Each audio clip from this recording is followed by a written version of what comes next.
Assalamualaikum warahmatullahi wabarakatuh. Waalaikumsalam warahmatullahi wabarakatuh. Alhamdulillah. Boleh, kita bisa berjumpa kembali ya. Sambil kita nunggu Gibran sama Risma.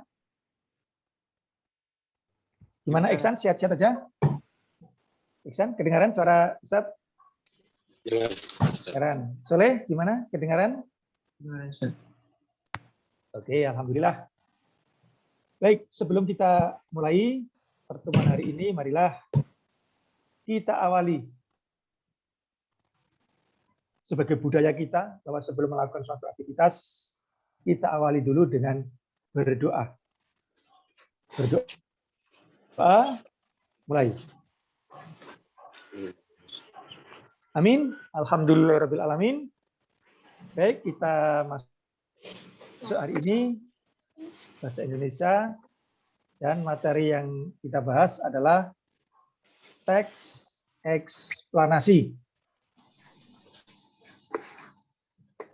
Coba kita lihatkan videonya, moga-moga sinyalnya bagus.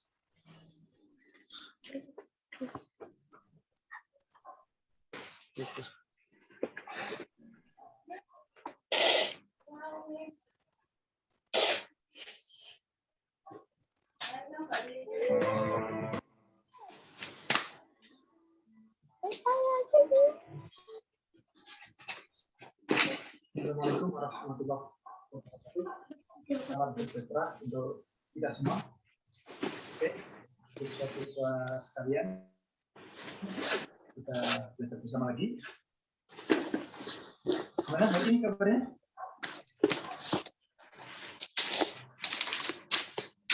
Sehat? Tetap senang. Oke, kita lanjutkan ya. Kita belajar bersama-sama kembali.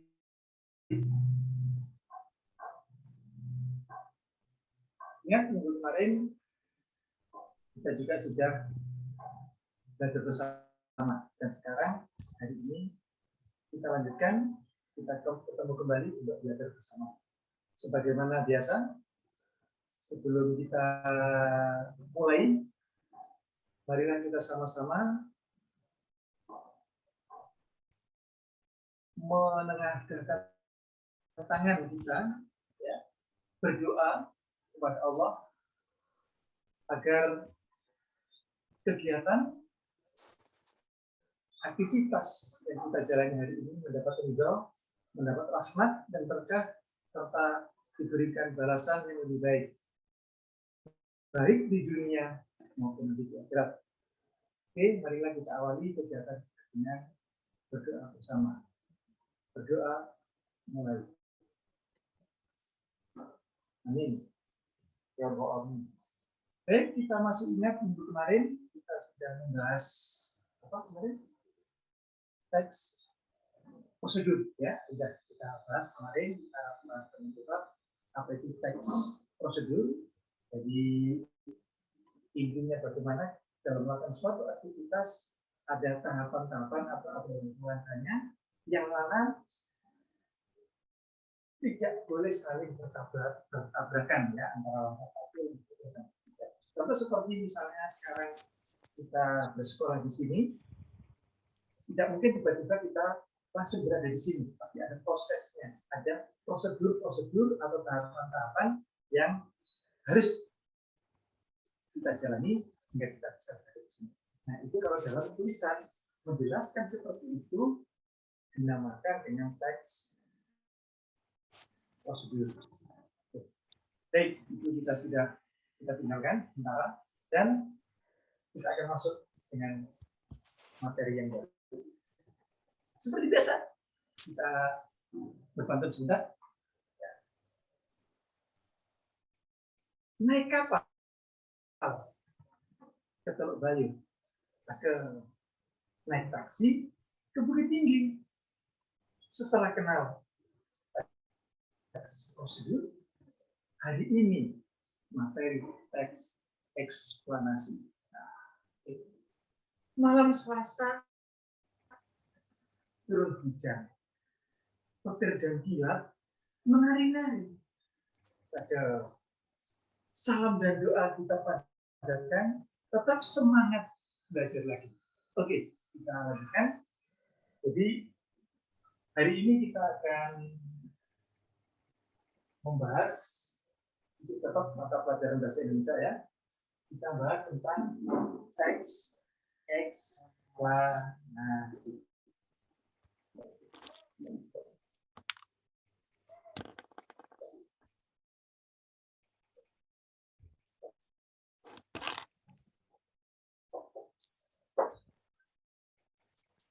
Apa itu teks eksplanasi? Kalau dari bahasanya, kayaknya bukan bahasa Indonesia ini, bukan asli bahasa Indonesia eksplanasi. Cuma secara bahasa ini dari bahasa Inggris explain. Explain itu menjelaskan, menggambarkan, bisa juga memberikan informasi secara jelas, yaitu. Nah, kalau teks informasi otomatis nanti tidak seperti itu, teks atau tulisan yang akan menggambarkan atau menginformasikan saja itu secara jelas. Tapi nanti akan kita lihat itu apa sih teks eksplanasi itu.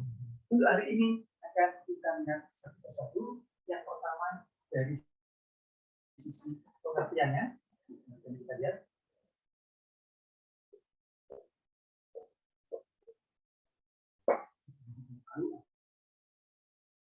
Eksplanasi. Yang kedua, setelah tahu pengertiannya adalah tujuan. Apa sih tujuannya teks eksplanasi itu? Apakah sama dengan teks-teks yang lain? Nah, itu nanti akan kita lihat. Yang ketiga, ciri-ciri. Nah, ciri-ciri ini akan membedakan nanti teks eksplanasi dengan teks yang lain, karena sebagaimana sudah kita pelajari kemarin ada teks prosedur, ya, sudah kita pelajari. Terus ada di kelas 10 kemarin ada teks laporan hasil observasi. Bahkan di SMP ada teks berita. Jadi banyak teks-teks yang lain ya. Nah, makanya kita ada apa cirinya teks eksplanasi ini, sehingga nanti kalau nggak seperti ini itu bukan teks eksplanasi. Atau kalau yang seperti ini adalah teks eksplanasi. Jadi kalau manusia itu punya jati diri, nah, jadi punya jati diri yang berbeda dengan yang lain. Oke. Yang keempat, setelah kita bahas ciri-cirinya, bagaimana cara mengidentifikasi informasi-informasi penting yang ada dalam teks eksplanasi.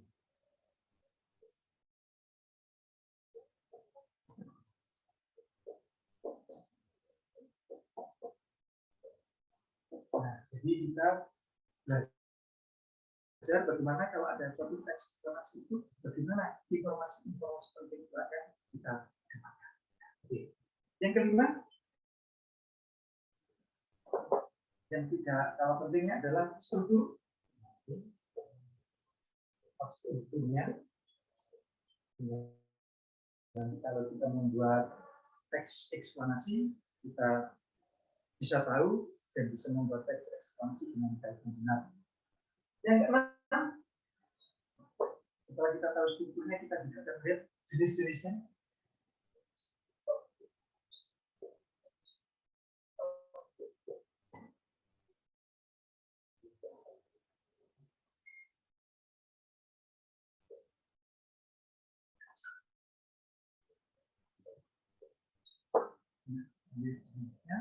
Setelah itu apa kaidah kebahasaannya?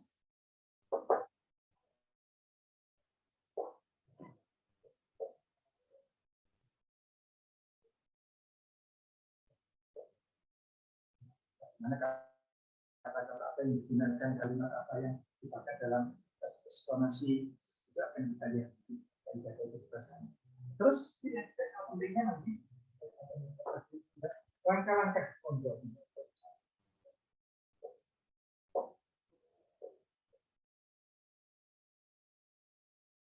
jadi langkah-langkah bagaimana kita membuat teks eksplanasi. Dan yang ke-9, nanti akan kita lihat contohnya.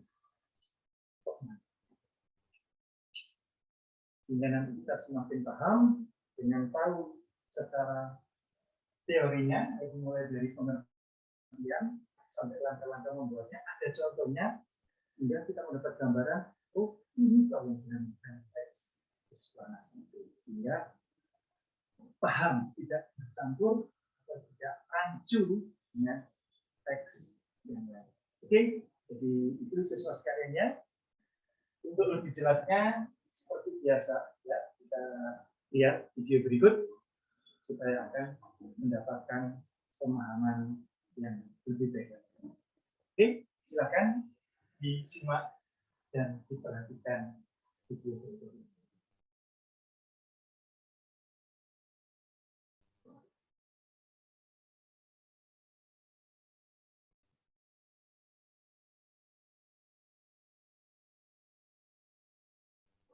Oke, siswa sekalian, jadi kita masuk sekarang dari apa yang kita bahas tadi sudah tahu ya. Sekarang kita masuk ke mulai dari awal pengertian.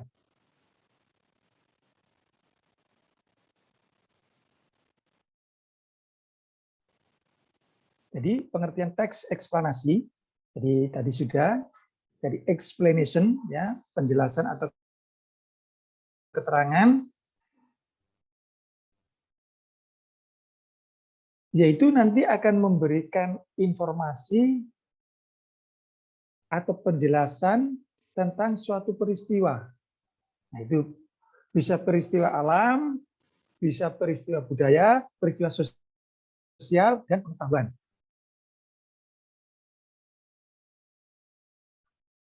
Ini pengertian teks eksplanasi secara garis besar. Juga pengertian yang lain bisa juga, yaitu teks atau sebuah karangan yang berisi penjelasan-penjelasan lengkap mengenai suatu topik yang berhubungan dengan fenomena. Tadi ada fenomena alam, fenomena sosial, dan lain-lain. Strukturnya nanti akan kita bahas, ini pengertian ini kaitan dengan struktur. Jadi intinya teks eksplanasi itu menggambarkan suatu kejadian atau peristiwa baik alam, ilmu pengetahuan, sosial, budaya yang sedang terjadi. Ya ini, menjelaskan ya, memberi informasi, memberikan gambaran. Ini dari sisi pengertian. Nah sekarang, seperti tadi di pembahasan di awal, bahwa punya tujuan. Nah,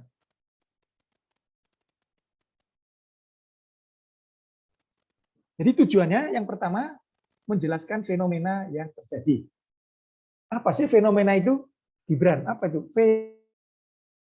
Fenomena, bahasanya.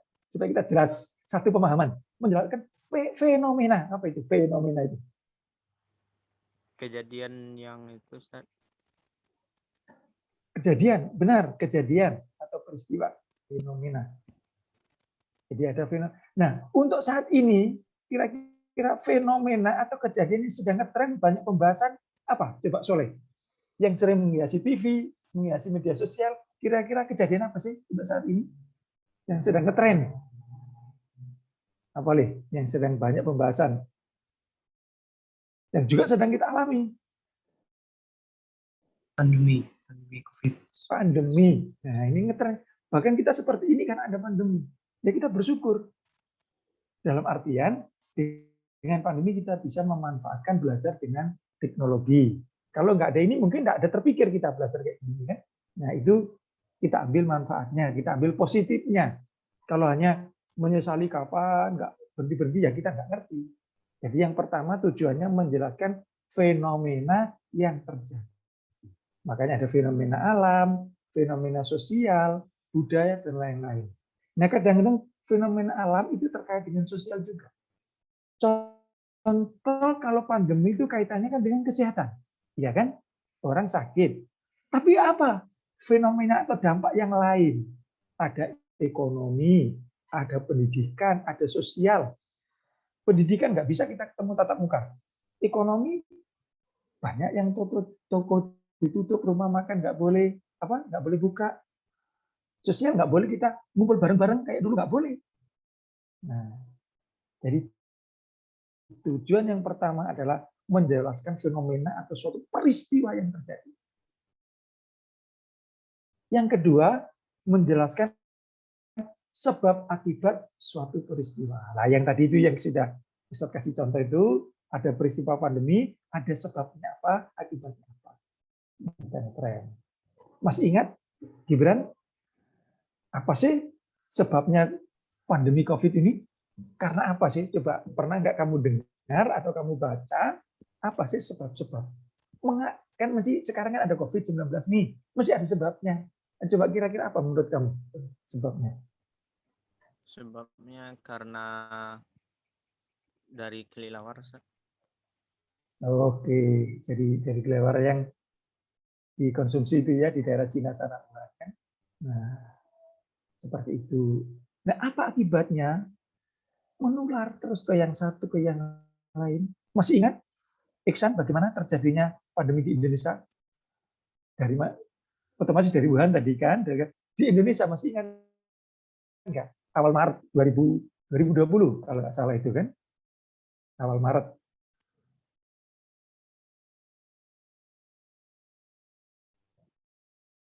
Dari siapa dulu? Ada orang dari dulu kalau nggak salah daerah Depok sana kan dulu kan,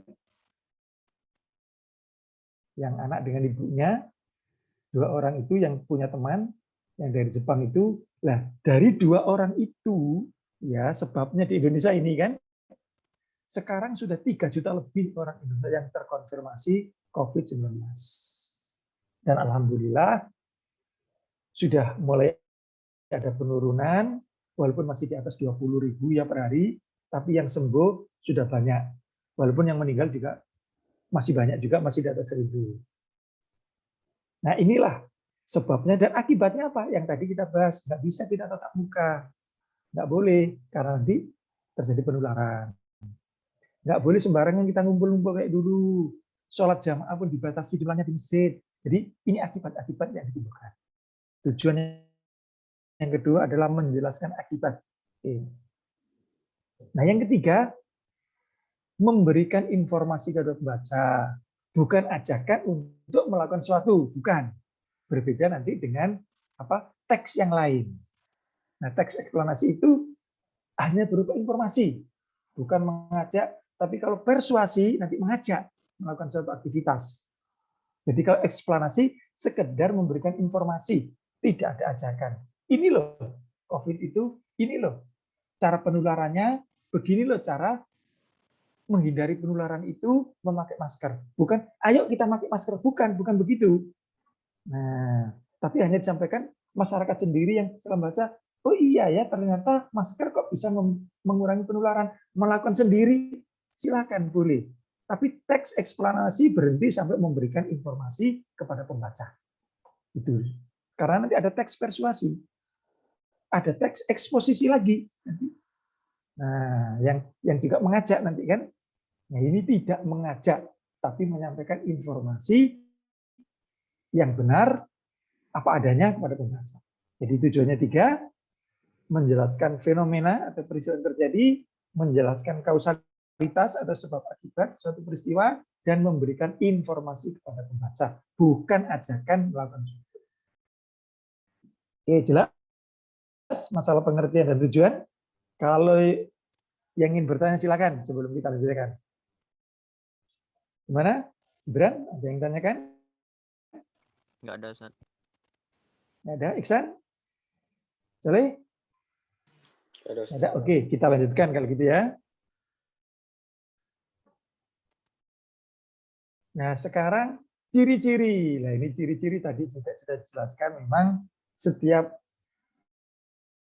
seseorang atau sesuatu itu punya ciri-ciri tertentu sehingga berbeda dengan yang lain. Makanya teks eksplanasi berbeda dengan teks prosedur. Nggak mungkin teks eksplanasi kok menjelaskan langkah-langkah. Oh, itu teks prosedur. Oh, teks eksplanasi bukan mengajak. Kalau mengajak mungkin bisa persuasi atau eksposisi. Jadi masing-masing punya kekhususan atau ciri-ciri. Nah, untuk itu supaya nggak sama dengan yang lain, teks eksplanasi juga punya ciri-ciri. Nah, ini yang pertama cirinya, yaitu memuat suatu informasi berdasarkan fakta dan nyata adanya. Nah, berdasarkan fakta dan nyata adanya. Bukan fiksi atau karangan belaka. Bukan halu, ya, bukan hayalan, tapi fakta dan nyata. COVID-19 nyata, ya kan? Walaupun ada yang ngomong tidak percaya itu kan pribadi subjektif, tapi secara ilmu pengetahuan ada fakta dan ada buktinya nyata. Nah, wajar kalau kita percaya dan mengikuti informasi pemerintah di sini. Nah, jangan, Ustadz, penyakit kan datangnya dari Tuhan, Ustadz, kada apa-apa, ulun kada percaya itu kalau Tuhan menghendaki sakit-sakit lah, ulun nih nggak boleh begitu. Nah, kan bisa dipelajari ilmunya kan, kita juga harus menjaga apa ini ya, kepada pimpinan di sini, pemimpinan kita percayai. Nah, kita berpositif tinggi, nggak mungkin pemerintah kok mengajak masyarakatnya sengsara itu kan. Nah, pasti berdasarkan ahli-ahli bahwa COVID adalah fakta dan nyata. Ini contohnya begitu, ya kan? Bukan fiksi, bukan halusinasi. Nah, itu ciri yang pertama. Jadi memuat suatu informasi berdasarkan fakta dan nyata adanya. Berarti termasuk fiksi atau non fiksi? Kira-kira, Soleh, gimana? Ayo. Fakta dan nyata adanya. Misalnya kalau jenis tulisan itu kan termasuk kategori fiksi atau non fiksi? Gimana, Leh?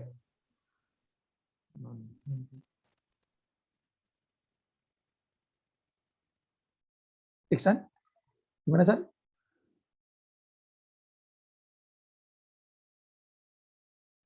Fiksi. Fiksi. Gibran? Non fiksi, Ustaz. Non fiksi. Kalau fiksi itu kan dari khayalan ya. Contoh cerita apa tentang Putri Junjung Bui. Pernah dengar yang di Banjarbaru? Pernah, Leh? Dengar cerita itu? Nah, Putri Junjung Bui itu apa tidak? Kalau ada fakta ya berarti non fiksi. Tapi kalau khayalan misalnya seperti inilah Sangkuriang yang sudah terkenal ya, Sangkuriang, terus apa ini Malin Kundang anak durhaka. Nah, itu fiksi, nggak mungkin nggak ada itu. Nah, kalau non fiksi itu fakta dan nyata. Karya ilmiah itu non fiksi. Seperti itu. Jadi kalau fiksi itu dari khayalan, tidak ada fakta dan buktinya. Kalau non fiksi itu dari ilmu pengetahuan berdasarkan fakta dan nyata adanya. Itu membedakan fiksi dan non fiksi. Baik, yang kedua cirinya ilmiah sejalan dengan ilmu pengetahuan. Nah, itu tadi karena fakta dan nyata makanya harus ilmiah atau sejalan dengan ilmu pengetahuan. Nah, ini kalau dalam hal sejalan dengan ilmu pengetahuan, ilmiah ini berarti juga harus ada fakta dan harus nyata. Nggak boleh khayalan itu tadi. Jadi saling melengkapi ya, yang pertama kedua. Ciri yang ketiga, strukturnya, jadi struktur yang membangunnya, yaitu ada pernyataan umum, nanti kita bahas setelah ini, ada sebab akibat dan ada interpretasi. Jadi pertama ada pernyataan umum dulu, terus kayak tadi ada sebab akibat dan interpretasi. Ini cirinya. Yang ketiga. Yang keempat, memakai sequence marker seperti yang pertama, yang kedua, yang ketiga, ada tahapan, ada urutannya. Jadi ada yang pertama ini, yang kedua ini, yang ketiga ini, yang keempat ini. Yang pertama sekali kalau contohnya COVID adalah orang katanya makan kelelawar. Dari kelelawar itu terpapar dia, ditularkan. Yang kedua menularkan pada yang lain. Yang ketiga penularan malam ini, yang keempat dan seterusnya. Sampai hari ini belum berakhir. Oke, jadi ciri-ciri teks eksplanasi. Oke, yang tadi kita bahas juga bagaimana sih mengidentifikasi informasi penting yang ada dalam teks eksplanasi. Kalau ada teks eksplanasi, bagaimana cara mengidentifikasi informasi penting yang ada di dalamnya? Caranya bagaimana supaya kita mendapatkan informasi itu berupa pengetahuan itu tadi. Nah, ada beberapa langkah yang perlu kita lakukan agar dalam mengidentifikasi informasi dalam teks informasi itu kita mendapatkan informasi atau pengetahuan yang penting. Oke, jadi itu yang keempatnya tadi pengertian sudah, tujuan sudah, ciri-ciri, sekarang yang keempat adalah cara mengidentifikasi. Yang pertama, membaca teks dengan seksama. Itu sudah otomatis, ya kan? Kalau nggak kita baca dengan seksama, bagaimana kita bisa tahu? Kita baca. Baca dulu, dipahami, baru nanti kita dapatkan. Nah, yang kedua, memahami makna setiap kalimat yang ada dalam teks. Jadi, maknanya tahu. Setelah dibaca, oh ini maknanya setiap kalimat. Terus menentukan kalimat utama pada setiap paragraf.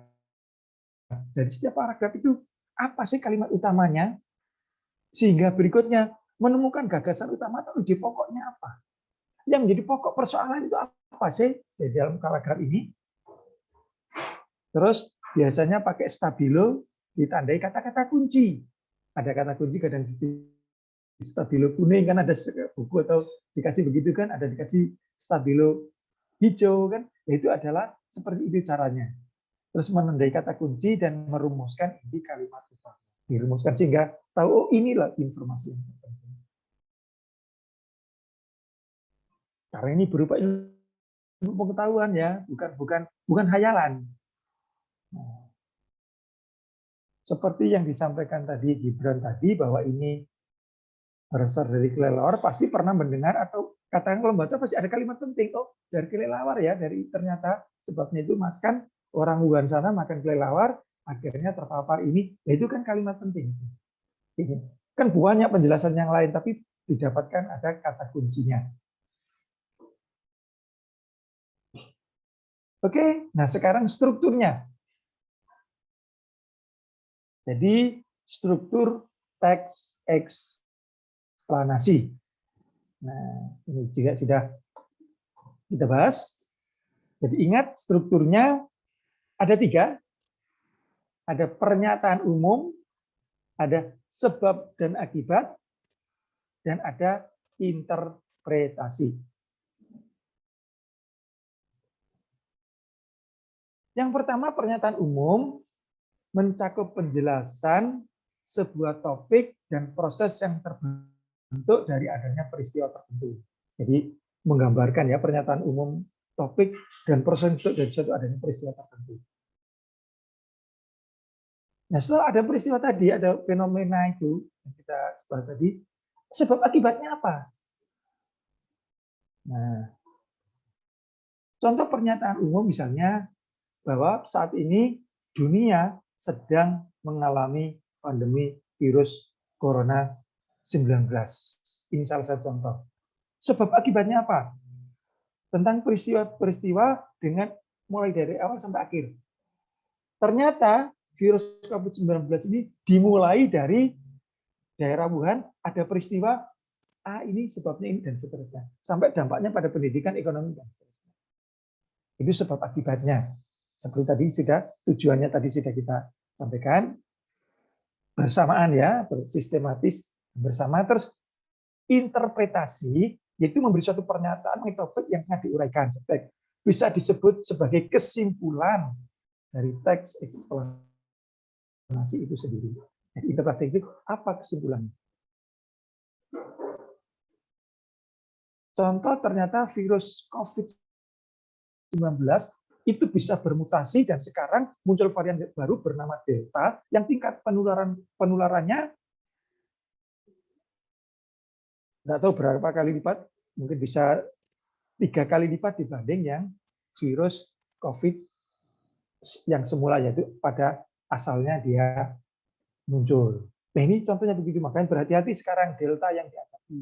Nah, itu contohnya misalnya dari peristiwa pernyataan umum COVID-19 sebabnya mulai dari Wuhan, orang makin kelelawar, sampai disimpulkan sampai hari ini muncul varian baru yang berbeda dengan yang pertama yang mengena orang yang ada di luar.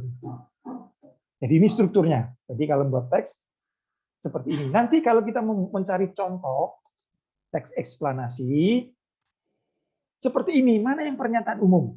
Nah ini ya. Jadi kita mana yang termasuk pernyataan umum dulu, mana yang sebab akibat, dan mana yang interpretasi. Nah, ini harus dipahami karena pernyataan umum eksplanasi tentu berbeda dengan yang lain. Makanya punya ciri ya, ada sebab akibat. Oke, sampai 5. Jadi pengertian tadi, tujuan, ciri, terus yang keempat tadi apa? Cara mengidentifikasi, dan yang kelima strukturnya. Silakan kalau ada yang ingin ditanyakan.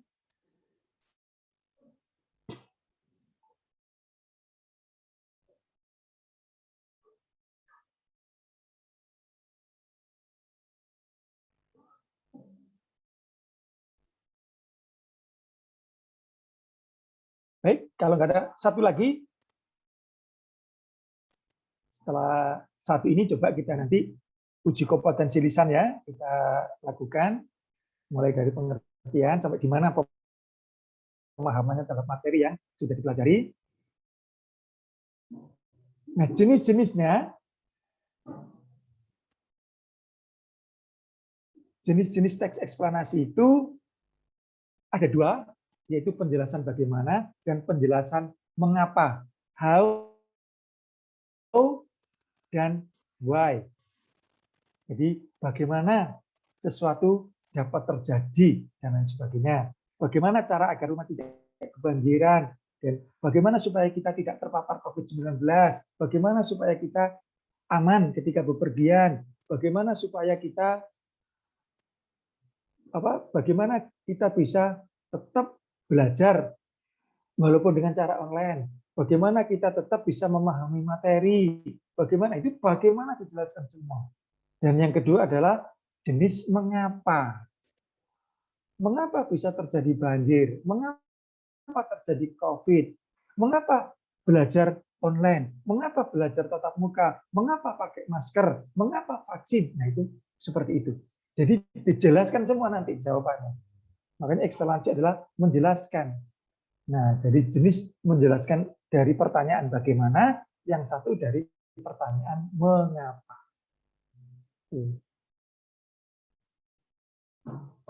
Oke, ada pertanyaan? Silakan.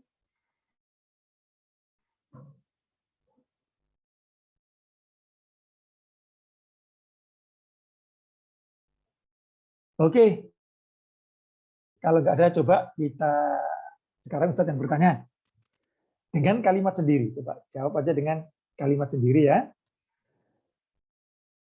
Coba Gibran, menurut kamu apa sih dengan kalimat singkat yang dimaksud dengan teks eksplanasi itu? Teks yang menjelaskan informasi penting, Ustaz. Ya, jadi menjelaskan informasi. Udah. Informasi penting. Nah, nanti panjangnya kan ada tentang peristiwa alam dan sebagainya. Jadi menjelaskan informasi. Karena explain menjelaskan. Tapi fakta ya, nanti akan pertanyaan berikutnya. Oke, baik. Soleh, salah satu tujuan teks eksplanasi adalah menjelaskan fenomena yang terjadi. Apa itu maksudnya? Dan coba berikan contohnya. Jadi tujuan teks eksplanasi adalah menjelaskan fenomena yang terjadi. Apa maksudnya? Dan coba berikan contohnya. Maksudnya untuk menjelaskan suatu fenomena supaya orang itu tahu dengan jelas. Ya, oke, itu artinya. Contohnya gimana? Buat satu contoh. Contohnya dari COVID-19 fenomena itu misalnya. COVID-19 yang berawal dari Wuhan, setelah itu menyebar ke Indonesia. Ya, menyebar ke Indonesia bahkan ke seluruh dunia. Oke, baik. Nah, oleh sekarang Iksan.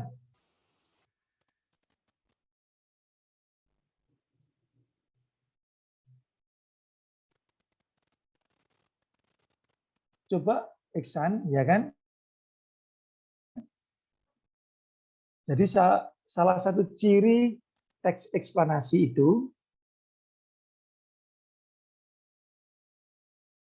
adalah berdasarkan fakta dan nyata adanya. Maksudnya apa? Coba dan berikan contohnya.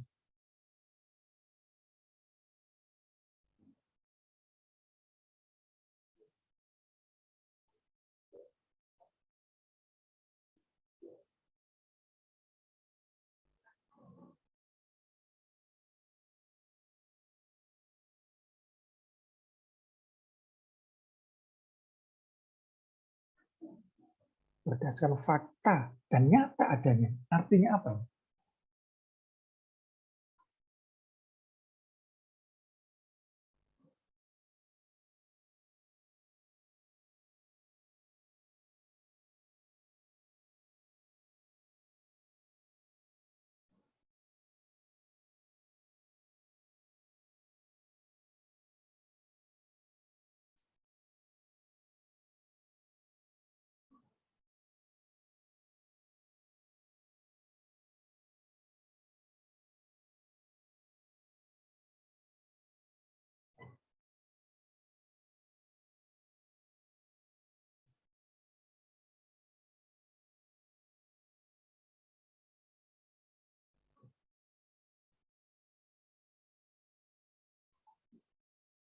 Oke, silakan Gibran dibantu.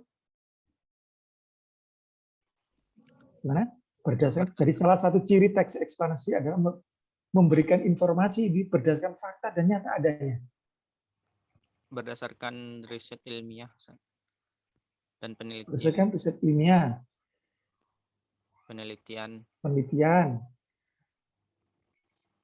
Jadi sesuai dengan apa adanya ya. Boleh nggak ditambah-tambah atau dikurangi?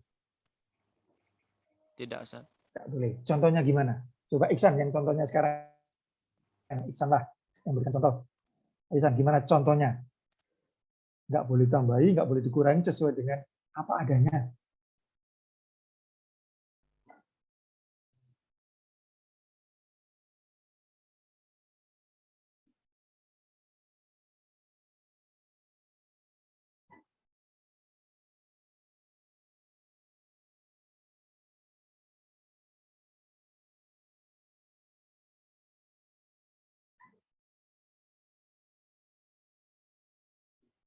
Gimana, San? Contohnya, San? Coba berikan contoh yang berdasarkan fakta dan nyata adanya.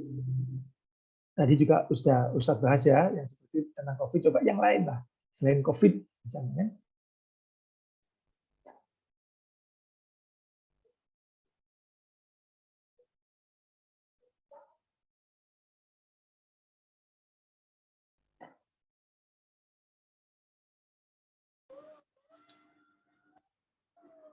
Coba misalnya informasinya Iksan, sekarang kita akan belajar tatap muka atau daring. Sekarang ini namanya. Apa sih namanya, San?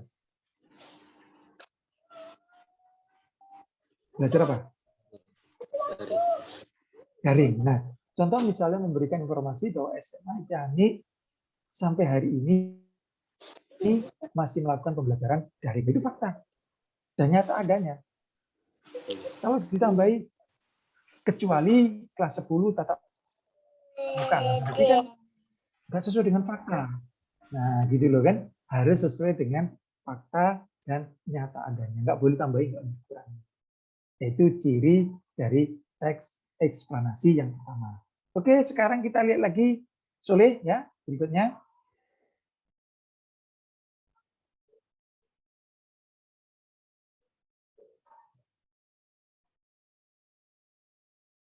Salah satu cara ya mengidentifikasi informasi penting adalah menentukan kalimat utama pada setiap paragraf. Gimana sih contohnya, contoh konkretnya gimana sih menentukan kalimat utama pada setiap paragraf? Misalnya gimana itu yang kita lakukan?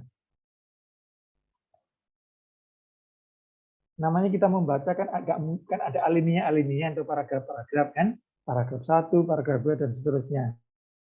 Terus menentukan kalimat utama pada setiap paragraf.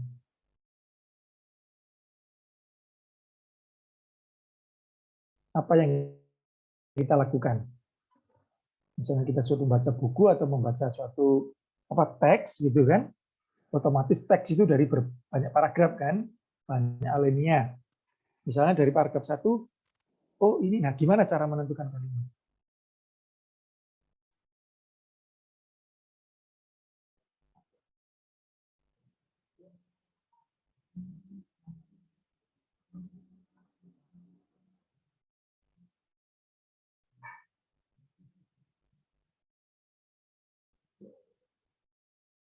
Nah, oke, Gibran gimana? Caranya dari kalimat itu, misalnya ada katakanlah, kan dari banyak kalimat kan, dari paragraf itu, dari kata menjadi kalimat, kalimat menjadi paragraf, kan begitu dari kalau urutannya kan. Nah, otomatis dalam setiap paragraf itu, kan ada yang kalimat yang utamanya. Nah, biasanya kalimat utama itu bisa terletak di depan, ya, termasuk kalau yang deduktif ada yang kalimat induktif, ada yang di belakang. Ada juga yang imeratif atau campuran.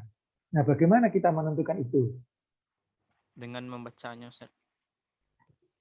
Dengan membaca dengan sesama tadi kan, sehingga tahu makna apa sih inti yang dimaksud dalam setiap paragraf itu. Nah, itu maksudnya apa kan? Kan nggak mungkin semuanya kan. Oh, paragraf ini menceritakan tentang suatu peristiwa ini atau suatu kejadian ini. Makanya kata kunci tadi itu kaitannya kan. Oke, baik. Berikutnya Eksan lagi. San. Jadi ada 3 struktur San ya kan? Dalam membuat teks eksplanasi atau dalam teks eksplanasi ada 3 struktur yaitu pernyataan umum, sebab akibat, dan interpretasi. Coba sebab akibat di sini berisi penjelasan tentang tahapan peristiwa, itu mulai dari awal sampai akhir. Bisa nggak kamu memberikan contohnya? Selain COVID. COVID tadi sudah dimulai dari bulan ya, sampai sekarang. Selain COVID, misalnya apa? Peristiwa sebab akibat mulai dari awal sampai akhir. Sedikit saja. Bisa juga kaitan dengan dirimu sendiri, menjelaskan dirimu boleh, atau menjelaskan tentang lingkungan. Nah, sekitar yang kaitan sebab akibat. Atau mungkin kebakaran asap, sekarang ada juga, atau banjir, boleh. Masih ada sebab akibatnya. Jadi tidak harus COVID ya, coba contohnya. Contoh yang struktur kedua itu sebab akibat.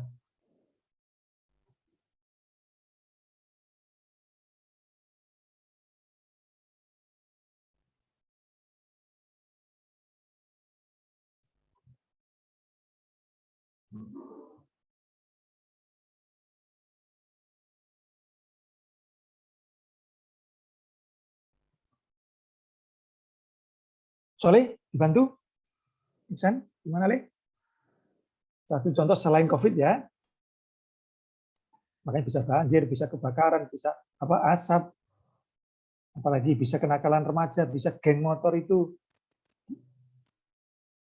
Coba sebabnya apa, akibatnya apa? Singkat saja, nggak usah terlalu terlalu banyak ya kan, nggak usah terlalu detail ya kan. Yang jelas itu ada peristiwa sebab akibat.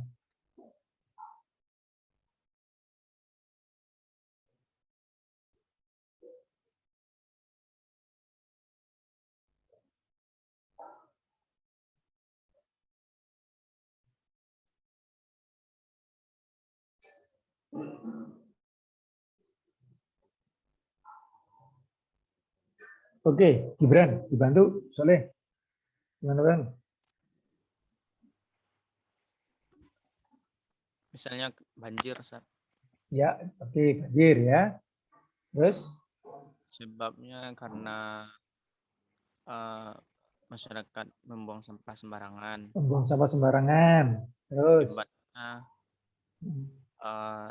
rumah warga itu terendam banjir. nah, itu bisa jadi contohnya gitu. Jadi karena masyarakat membuang sampah sembarangan, sebabnya masyarakat membuang di sungai kan akibatnya tersumbat dan banjir. Atau sebabnya karena penggundulan apa? Hutan kan? Penebangan hutan liar sehingga dan hujan lebat terjadilah banjir. Jadi banyak sebab itu. Tidak harus tapi boleh pakai buang sampah, boleh itu. Itu contohnya seperti itu. Jadi eksplanasi itu ada sebab akibat. Jadi sebabnya apa, akibatnya apa. Akibat itu juga bisa dampak, ya kan? Dampaknya apa. Jadi seperti itu contoh singkatnya. Oke.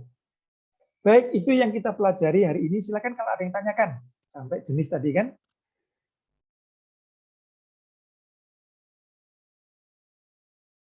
Untuk pertemuan berikutnya kita akan bahas unsur kebahasaan, dimulai dari pengertian, jadi ada tujuan, ada ciri-ciri, ada cara mengidentifikasi, ada struktur, dan ada eksplanasi.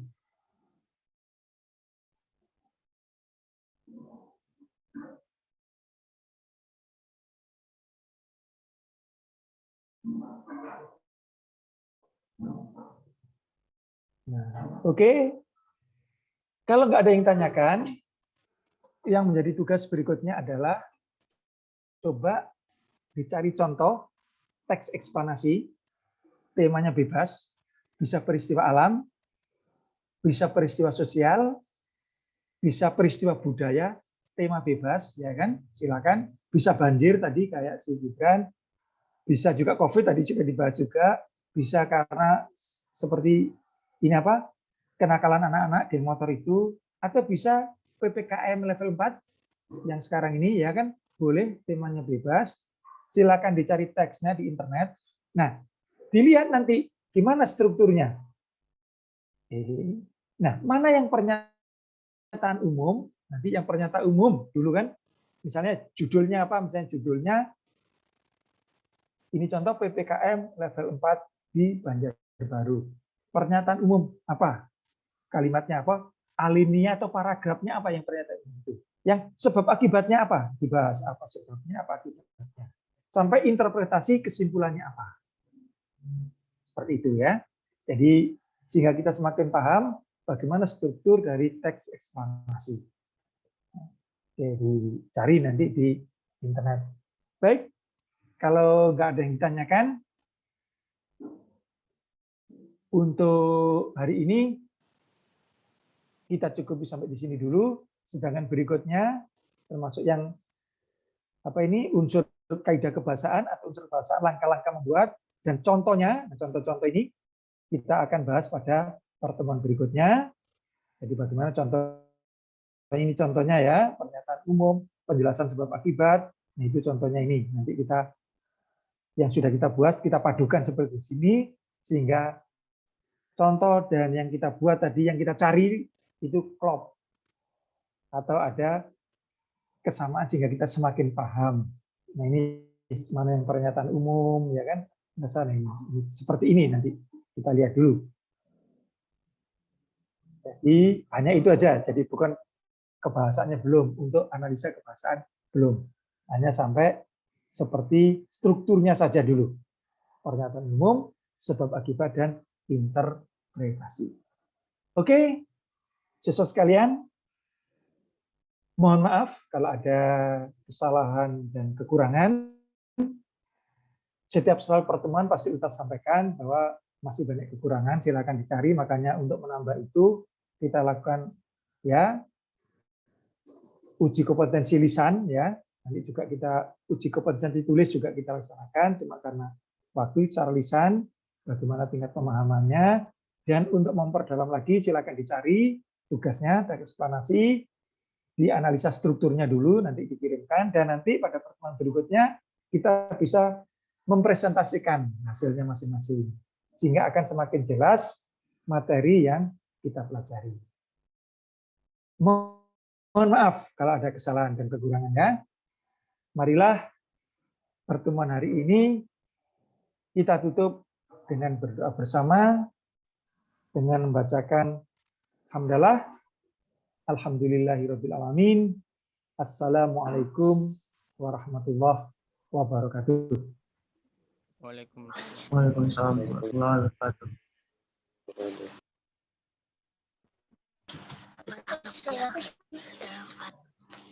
Tutup.